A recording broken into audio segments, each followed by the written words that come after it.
আসসালামাইকুম।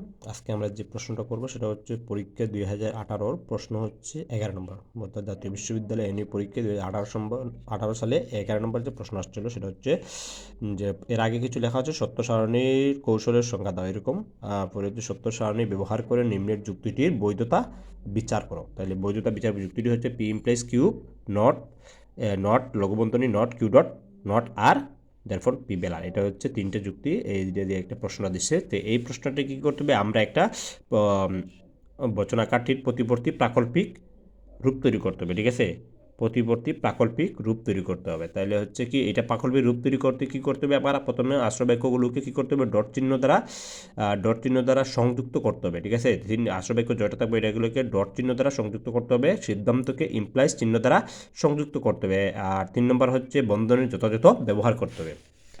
তো দেখেন এই জায়গায় আমি কী করছি, বচনের প্রতিবর্তী প্রাকল্পিক রূপ হচ্ছে পি ইমপ্লাইজ কিউ নট, এই যে তিনটা যুক্তিবাক্য আছে, এই যে তিনটা যুক্তিবাক্য আছে, হ্যাঁ তিনটা যুক্তিবাক্য আমি এখানে এক সিরিয়ালে এক লাইনে লিখছি, কোনো বন্ধনী দিই নেই, কোনো ডট দিই নেই। তাহলে এখন আমরা দেবো, ঠিক আছে। তো আমরা জানি এই দুইটা হচ্ছে আষ্টবাক্য, দুইটা আষ্টবাক্য কী করতে হবে, ডট চিহ্ন দ্বারা সংযুক্ত করতে হবে। এখন হচ্ছে আর সিদ্ধান্তকে কী করতে হবে, ইমপ্লাইজ চিহ্ন দ্বারা সংযুক্ত করতে হবে। এখন প্রত্যেকটা আষ্টবাক্য যেহেতু আমরা একের অধিক সংখ্যা আছে, সুতরাং প্রত্যেকটা আষ্টবাক্যকে আমরা কী করি, চিহ্ন দিয়া আলাদা করি। তাহলে এটা হচ্ছে দুইটা সংখ্যা আছে, একের অধিক আছে, তারে কী করলাম আমরা লঘু বন্ধনীয়া দিয়া আলাদা করলাম। পরে এই জায়গায় দেখো কী আছে, নট কিউ ডট নট আর, এটা হচ্ছে একটা আশ্রবাক্য, এটাকে আমরা একটা আলাদা করি। হ্যাঁ, এটাকে কীভাবে আলাদা করবো আমরা, এটার লঘুবন্ধনী যেহেতু দেওয়া আছে, তার মানে এটারে আমরা লঘুবন্ধনী দিতে পারতাম না, এটারে আমরা কী করবো, লঘুবন্ধনীর পরে হচ্ছে গুরুবন্ধনী দিয়ে আমরা দ্বিতীয় আশ্রবাক্যকে আলাদা করলাম। ঠিক আছে, আর সিদ্ধান্ত যেহেতু কোনো বন্ধনী নেই, সিদ্ধান্তটাকে আমরা লঘুবন্ধনী দিয়ে আলাদা করলাম।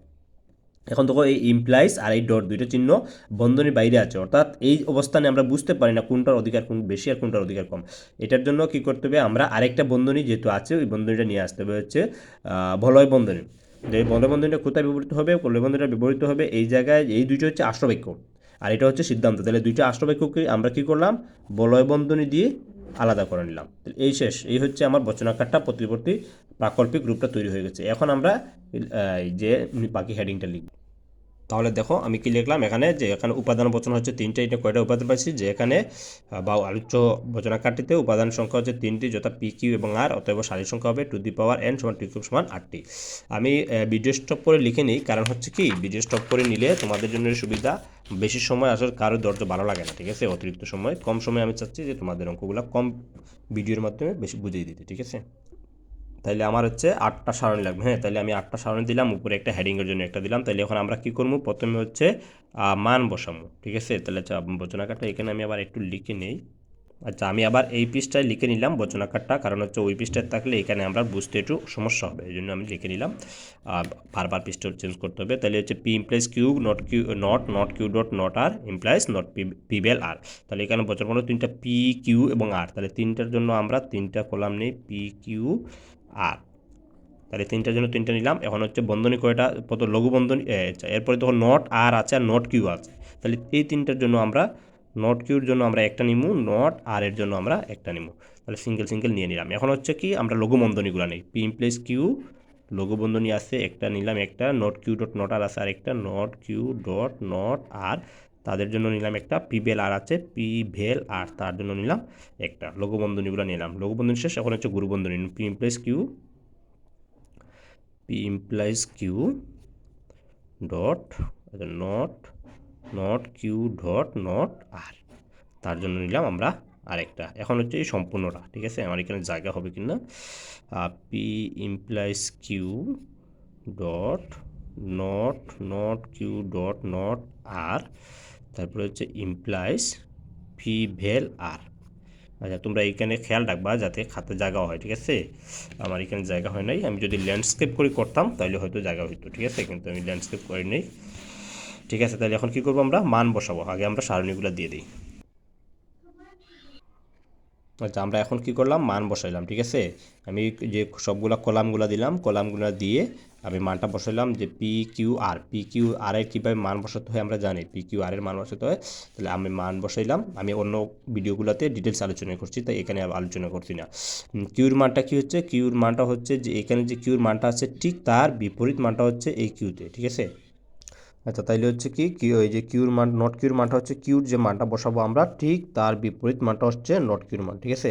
তাহলে কিউর মান হচ্ছে কি দুইটা ট্রু দুইটা ফলস, আমি এই যে নট কিউর মান দিছি নট দুইটা ফলস দুইটা ট্রু দুইটা ফলস দুইটা ট্রু, অর্থাৎ কিউর যে মান আছে তার বিপরীত মান, আর এর মান হচ্ছে, আর এর যে মানটা আছে তার এখানে আর এর যে একটা ট্রু একটা ফলস দেওয়া আছে, এখানে দেখো একটা ফলস একটা ট্রু একটা ফলস, এখানে ট্রু দিয়ে শুরু হয়েছে এখানে ফলস দিয়ে শুরু হয়েছে, অর্থাৎ আর এর এইখানে আর এর যে মানটা আছে ঠিক বিপরীত মানটা বসছে নট আর এ, ঠিক আছে। তাহলে এই মানগুলো কিন্তু তোমরা পারবা, কারণ আমি অন্য ভিডিওগুলোতে এখানে আলোচনা করেছি, এখানে আবার ডিটেলস আলোচনা করছি না।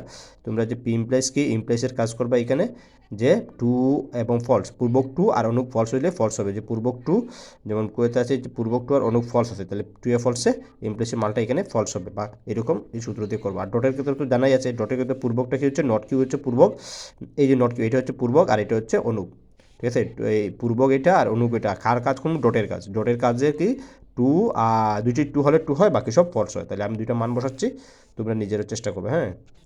তাহলে আমি মানটা এখানে বাইর করলাম, দেখেন এটা বুঝিয়ে দিয়েছিলাম। আর যে পিবিএল আর এর মানটা কীভাবে বাইর হয় আমরা জানি, উভয় পক্ষের সত্য হলে মিথ্যা হলে মিথ্যা, বাকি সব সত্য। তাহলে এই দুইটা মান হচ্ছে কি পি এবং আর, পির মান ফলস আর এর মান ফলসে ফলস হচ্ছে, আবার এটার মানও ফলস এটার মানও ফলসে ফলস হয়েছে, দুইটা মান ফলস, এই জন্যই দুইটা মান ফলস হয়েছে।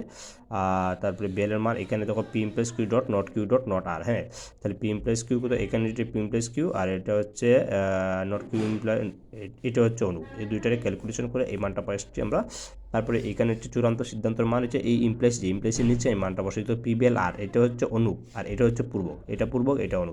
তাহলে দুইটা আমরা কাজ করিয়ে গিয়ে পারছি, এখানে সবগুলো আমরা সত্য পারছি, দুইটা মান মাত্র মিথ্যা পারছি। তাহলে প্রশ্ন কী করেছে, প্রশ্নটা করেছে যে বৈধতা বিচার করো, হ্যাঁ।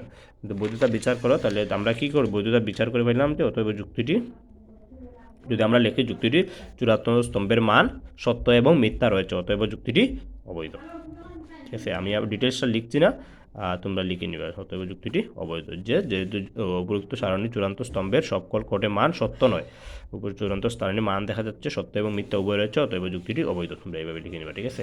ওকে, ধন্যবাদ।